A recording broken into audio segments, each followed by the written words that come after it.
ខ្ញុំធ្លាប់ជាមនុស្សម្នាក់ដែលមាន emotional swing មានន័យថាអារម្មណ៍យើងរវើរវាយហើយខ្ញុំតែងតែគិតច្រើននៅពេលយប់ពេលដែលមានបញ្ហាអញ្ចឹងយប់ឡើងខ្ញុំគេអត់សូវលក់ទេ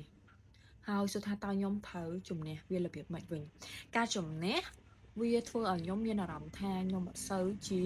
អារម្មណ៍ខ្ញុំវាប្រមូលផ្ដុំបានច្រើនជាងមុនវាអត់សូវខ្លាចឬក៏វាអត់សូវគិតច្រើនទេប្រហែលថាតើត្រូវ overcome របៀបម៉េចវិញខ្ញុំចាប់ផ្ដើមគិតតែទៅជាមួយនឹងខ្ញុំត្រូវទៅធ្វើអីថ្មីខ្ញុំសរសេរចូលក្នុងសភៅហើយតមកទៀតខ្ញុំចាប់ផ្ដើមធ្វើវាភ្លាមភ្លាមដោយខ្ញុំអត់ចាំថាថ្ងៃស្អែកឬក៏ខាន់ស្អែកអីទេហើយជាពិសេសនៅពេលដែលយើងធ្វើវាទៅវាបានទទួលជោគជ័យឬក៏វាបរាជ័យគឺខ្ញុំតែងតែទទួលយកនៅរឿងហ្នឹង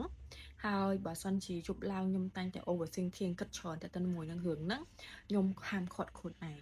ចឹងមេថាធ្វើវាហើយពេលហ្នឹងហើយយើងនឹងទទួលបានលទ្ធផលចឹងបើសិនជាលទ្ធផលនឹងទទួលមកមិនមកក៏យើងនៅតែធ្វើវាទៅហើយជាពិសេសបើសិនជាយើងតែងតែម្ដងយំម្ដងសបាយម្ដងកាត់តុកអីចឹងទៅយើងត្រូវគិតថារឿងមួយចំនួនដែលកើតឡើងក្នុងអតីតកាលរបស់យើងវាប្រៀបដូចជាគេហៅថាពេលវេលាមួយដែលបានកន្លងផុតទៅហើយអញ្ចឹងបើសិនជាយើងចង់ធ្វើអីថ្មីយើងត្រូវលះបង់ចោលemotion របស់យើងអារម្មណ៍របស់យើងដែលយើងធ្លាប់តែរវើរវាយនឹងចេញហើយចាប់ផ្ដើមធ្វើរឿងអីដែលអាចជួយឲ្យខ្លួនឯងតទៅមុខទៀតបាន